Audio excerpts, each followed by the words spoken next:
UK Sailmakers presents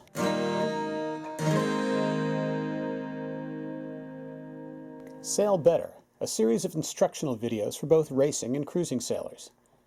This video focuses on how to set up your boat for jib reaching, which you may find yourself doing while cruising, non-spinnaker racing, or distance racing. Jib tracks in cars are usually positioned to trim the jib while beating up wind. Sometimes, however, you find yourself sailing a course when you aren't technically on the wind, but you're not far enough off the wind to use a downwind sail.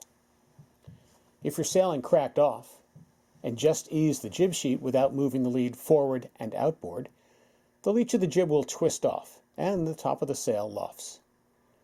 At the same time, the bottom of the sail will hook back towards the centerline, making the main luff.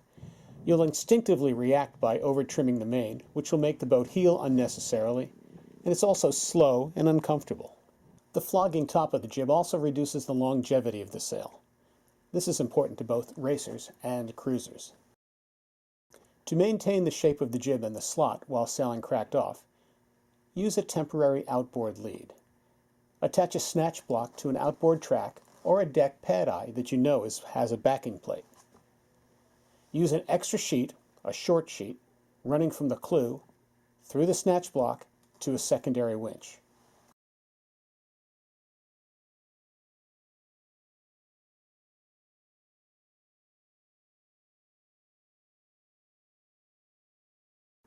When the outboard lead is set up, simply transfer the load from the inboard sheet to the new outboard one.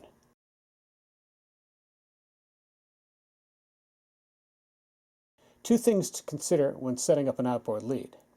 First, the outboard lead will be forward of the inboard lead. And second, depending on how far off the wind you're sailing, the short sheet may need to be led outside the lifelines to achieve proper sail shape.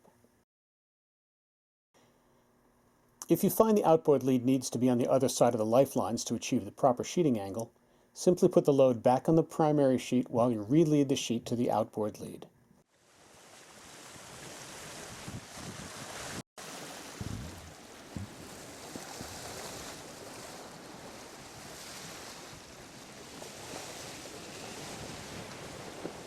There will be times when you don't want the clew of the jib to be all the way out to the rail.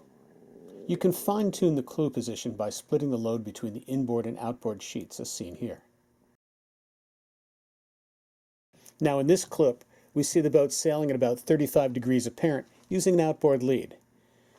Look at the overall shape of the jib, and also the shape of the slot between the two sails.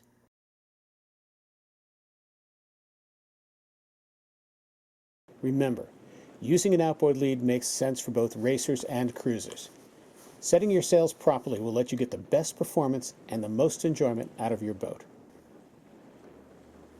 If you want to learn more about setting outboard leads, or get an answer to any sail trim question, simply call your local UK sailmaker. Go to uksailmakers.com to find the loft nearest you, and sail better.